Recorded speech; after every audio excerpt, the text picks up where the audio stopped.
This is the Business Storytelling Show with Christoph Trapp. Name a top 20 storytelling podcast and a top 5% podcast globally. Christoph chats with thought leaders and experts to share tips and tricks that can help you tell your company's stories better to drive business results. Available wherever you listen to podcasts, live streamed on major social media channels, and part of the DB&A television network. Available on most U.S. television sets and streaming on Roku and Amazon Fire. Here's Christoph with today's episode. Let's go. Hey, business storytellers, that's right. Let's go. Let's talk about customer experience today. How do we get customers, number one, to come back? And number two, get them to become loyal customers. And who better to ask about that topic than Shep Hyken himself, one of the foremost thought leaders out there when it comes to customer experience and customer service and all those different things. His new book is coming out in September here. I'll Be Back. If you are watching on Amazon Live, that is highlighted.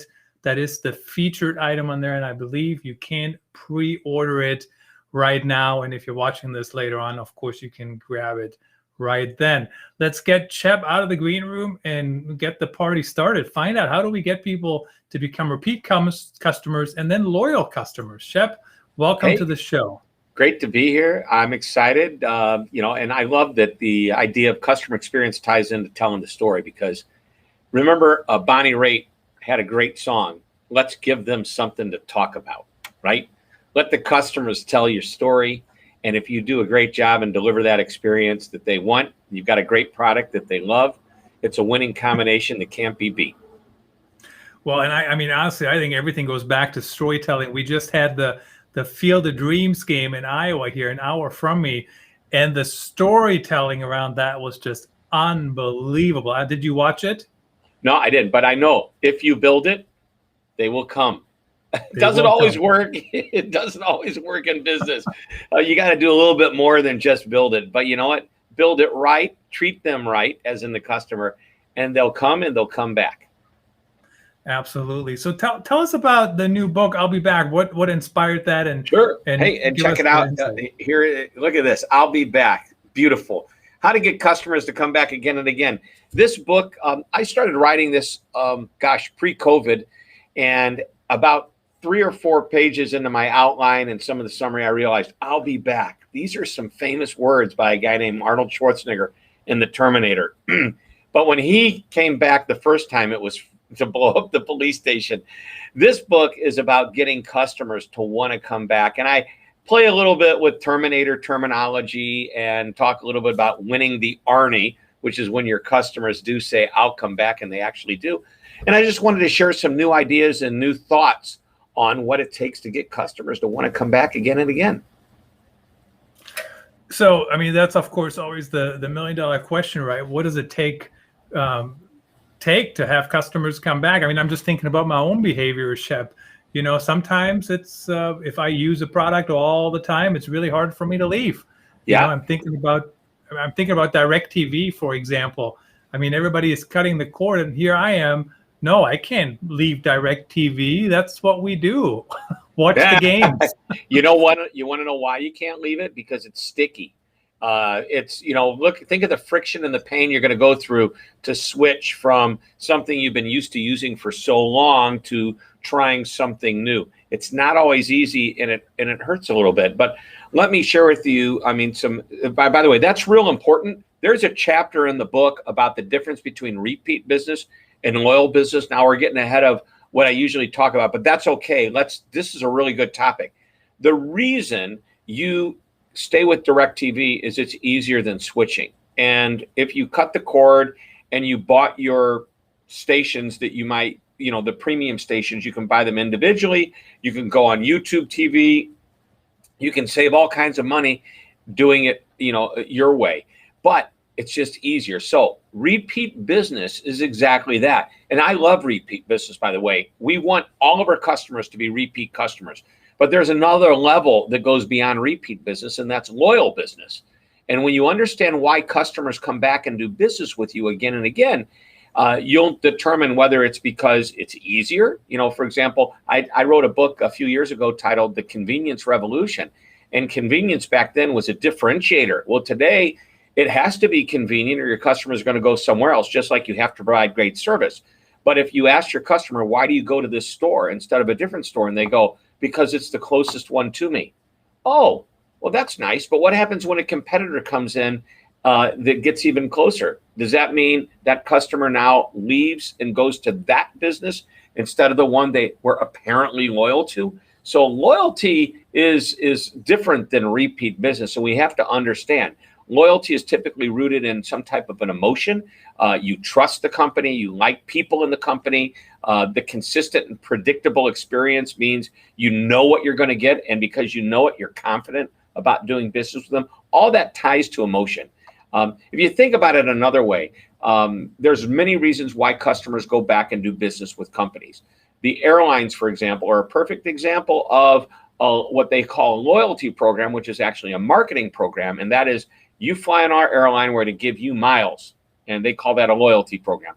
Well, giving me miles is about marketing me to go on your airline to keep accumulating miles. Why do I use that airline? That's where I have the most miles. That's who's giving me the most free tickets. But if all the airlines were to take the miles away as a perk and just were all even, it doesn't make any difference, would you still fly on that airline? So understanding repeat business versus loyalty, it's big, and it's important to know the difference. Yeah, I was very intrigued when I saw, in the book you talk about the difference, and I didn't think about that before, I don't think. And just really quickly on airlines, I mean, I know we can go down this rabbit hole, but I am loyal to American Airlines. And every time somebody says, oh, American Airlines is so bad and whatever, like I actually defend them, or sometimes I just let it go. I do as well. I don't want to get into it. But, I get American Airlines, they treat me well. Like, for example, we're having a trip to Hawaii and the flight's already changed. They just changed it. Not a big deal. Everything is just perfect. Would I fly them if I wasn't executive platinum? I don't know. Delta's first class seats, I think, are a little nicer, maybe. I don't know. So I don't know. It's kind of interesting. We're a long ways from me not being a loyal American Airlines customer. I'm a big American Airlines fan as well. I will admit it. I go for the AA. Been on their frequent flyer program since I believe when it started in 1984 or something like that. Might give or take a couple of years. And I have almost 7 million miles logged with them. Those are miles, not credit card points, not hotel points. Those are real miles. And it's a badge of honor, right?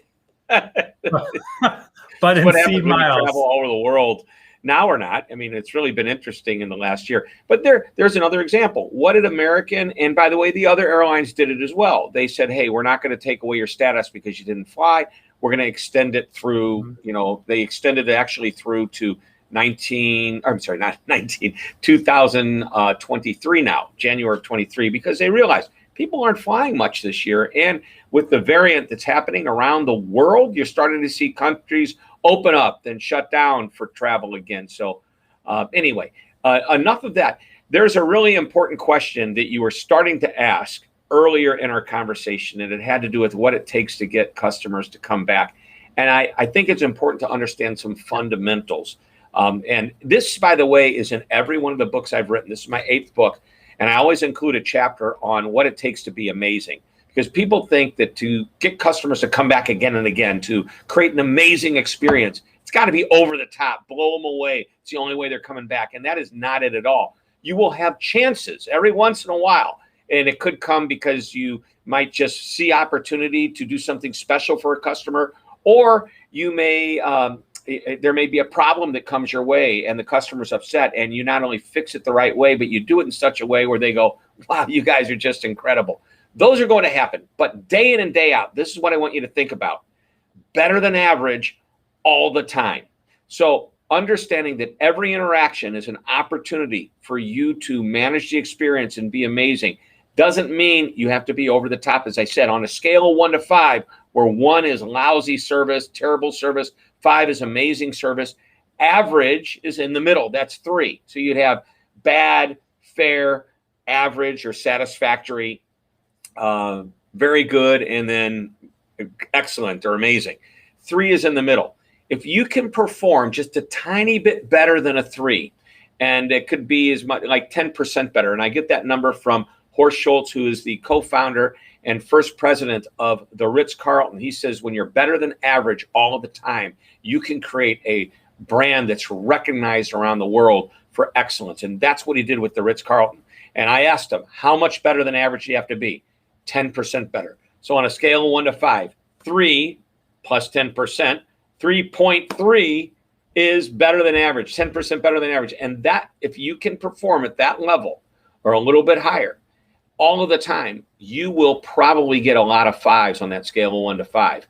That's the idea behind being amazing. It's not about over the top. It's better than average all the time. We got Romanica Flischet. I hopefully I didn't butcher that. Too bad. Very true.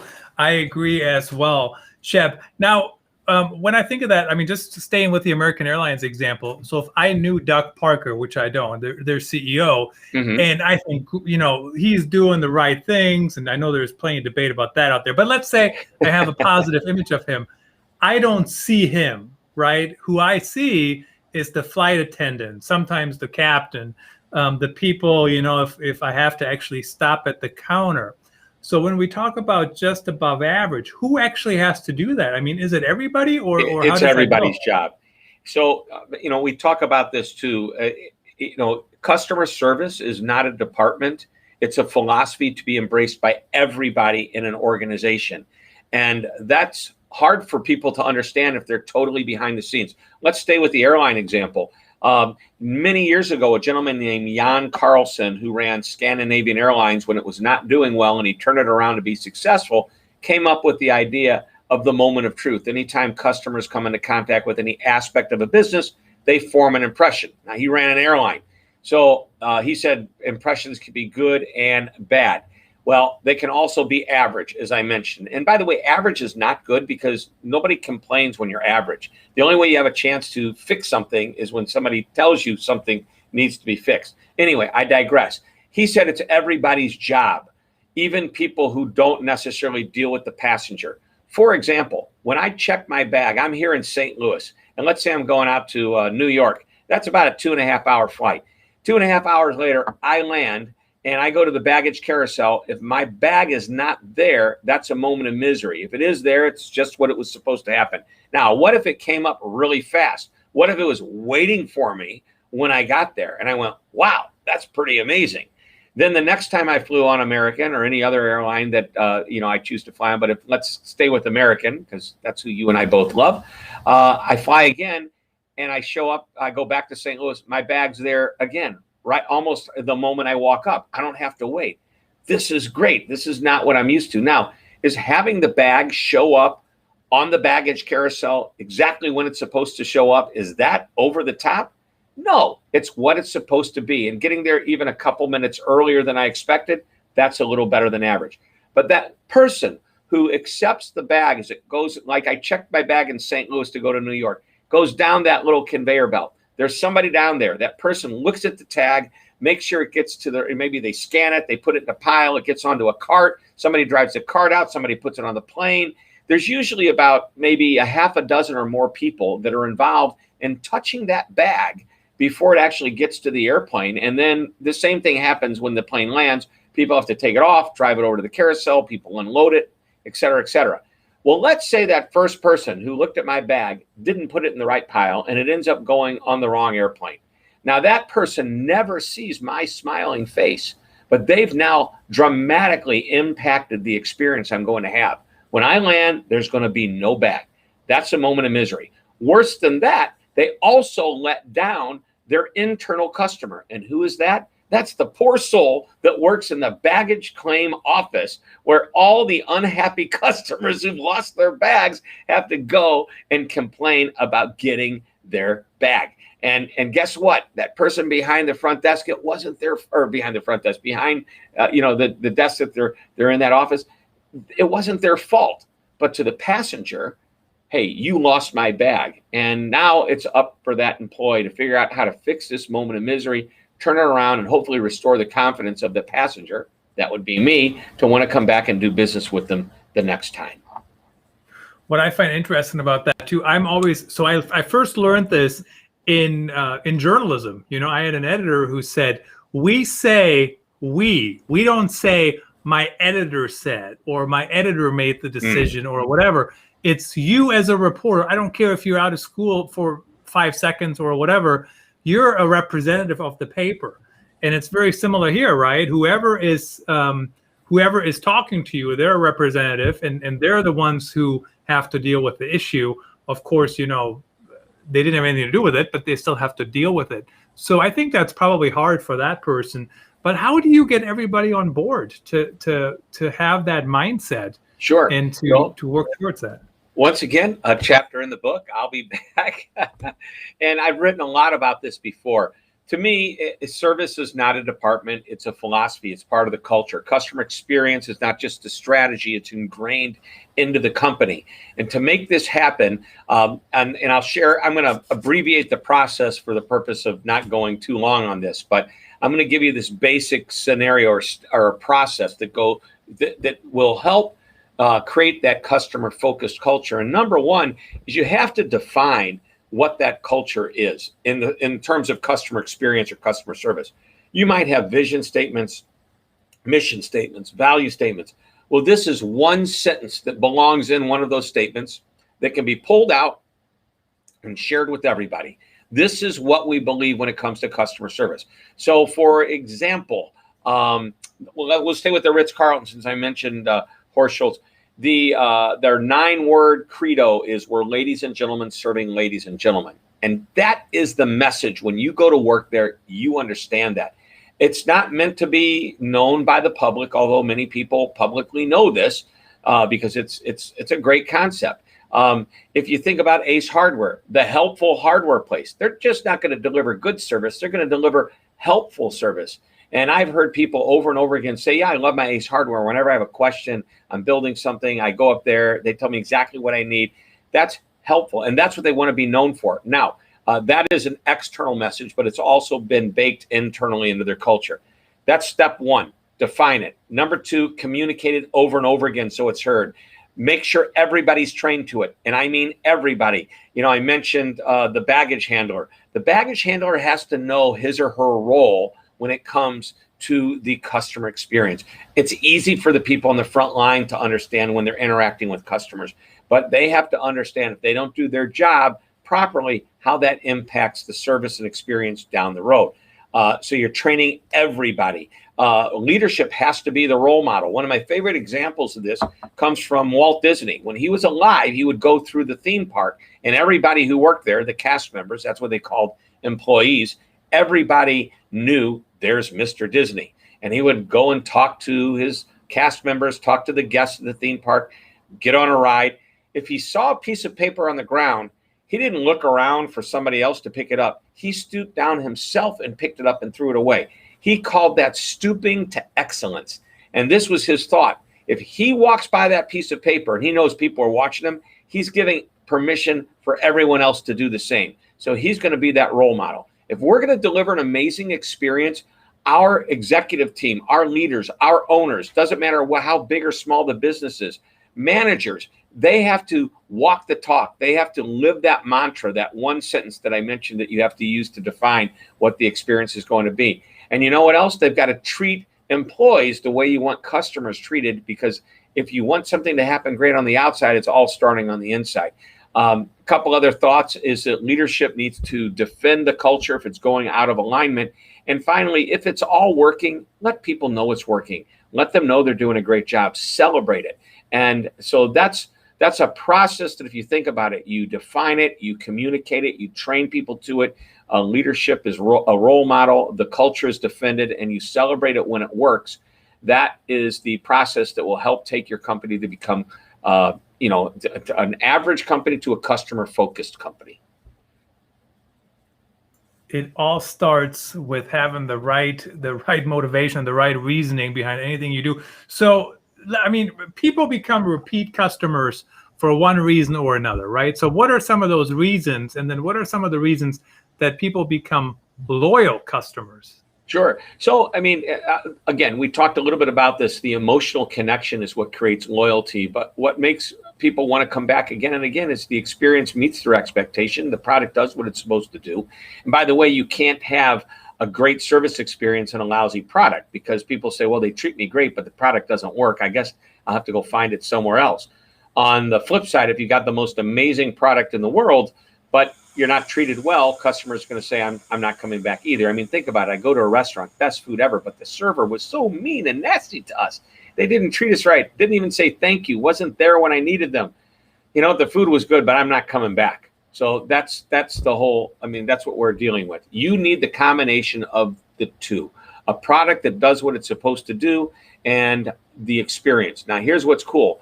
Oftentimes, what most people sell is a commodity. Even if they don't think it is, it is. I mean, even at my business, I'm basically, I look at myself as a customer service expert or a customer experience expert, and you hire me to speak on a platform, on a stage somewhere around the world to an audience of either employees or, industry executives that are coming together.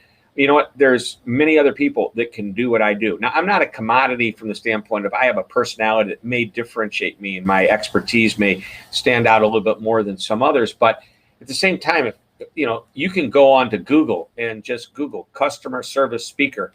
I'll probably end up on the first page, but there were half a dozen other people that will as well. And that's why I got to decommoditize myself by creating something around that single experience of me speaking, and that is let's give them the experience. Let's give them the thought leadership that they might not get somewhere else. What differentiates me? It's usually the service and experience that does. Convenience also drives repeat business. We talked about that. And the first part of convenience is eliminate the friction, okay? If there's any friction, if I call you and you put me on hold for 30 minutes, that's friction. If you have to put me on hold, but you tell me you'll call me back with an automated, system, well, at least you're eliminating some of that friction. There's so many different examples I can give you related to convenience, but you've got that basic friction. You've got self-service where I give you control. If you've got a problem or a question, you might be able to find it on my website, or you might find a video on a YouTube channel. That we find more and more with our research that consumers as well as B2B customers are going to companies' websites to look for content to help them with their problems before they pick up the phone and call for help. So that's important. Accessibility, logistics. I mentioned earlier, if the store is closer than the competitor, that may be the reason the customer's going to the store. Not because they love the store, they just love the location. You need to know these things. And then if it's just the location, what can we add to it to make sure that if a competitor moved even closer, the customer would still want to do business with us? So I know I don't want to go over that again, but I think that's a really important concept to drill into everybody's mind. And convenience is such an interesting thing too. For example, I've been a repeat customer with Verizon for a long, long time. And, you always get offers from everybody else, right? Like, come to us, and here's a better deal. And, really what I don't want to say this is the only thing that made me a loyal customer. I'm not going to, if anybody from Verizon is listening and my rate goes up $1 gazillion, we'll talk about it again. But I got a new iPhone for my 7-year-old who now got a phone because for various reasons, but she doesn't get the new phone. I get the new phone. So I switched the numbers, right? The phones. And when I called, because it's not as easy to do as it sounds, they were just so helpful. They waited on the line with me while things were transferring and all. And they even said, oh, what prompted you to flip the phones? I'm like, oh, because the 7-year-old doesn't need the new phone. I'll get the new phone. She gets my older phone, right? Like a year old or whatever it's been. But that really helped with the loyalty, in my opinion. Yeah, because of that experience. You know what I love? And I won't tell you the name of the company I use, but their initials are AT&T. So anyway, that's a joke. Good. You're laughing, just making sure. I'm laughing. But here's what I loved. I recently called them to ask them about my international plan. And believe it or not, I recently had an event in Mexico that I actually was able to go to.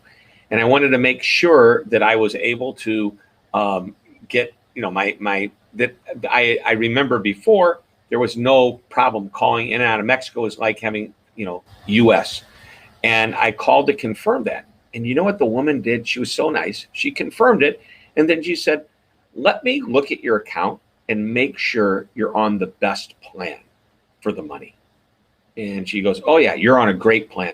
She confirmed that I was on the right plan.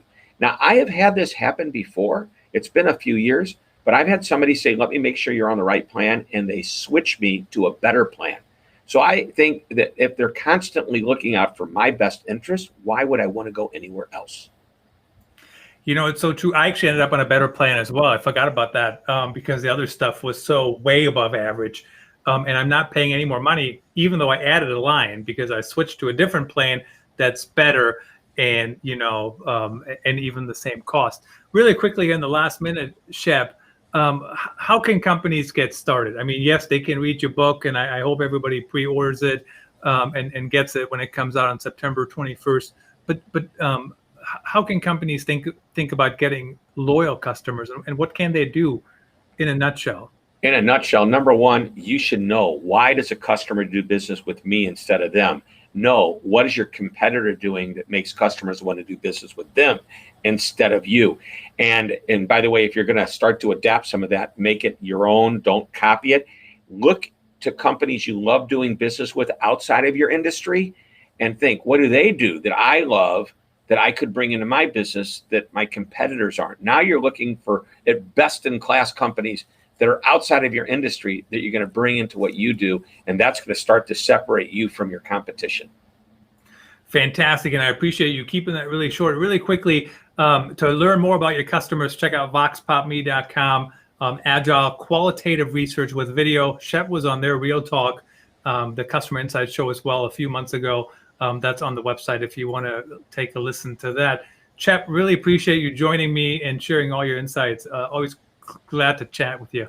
Great to be here. Thanks for having me. Can't wait to come back. As a matter of fact, let's just promise it. I'll be back. You'll be back. Thank you. That's a wrap. Thanks for tuning in. Please rate and review our show on your favorite podcast channels. And don't forget to share this episode with your networks. We appreciate you. Until next time, let the best stories win.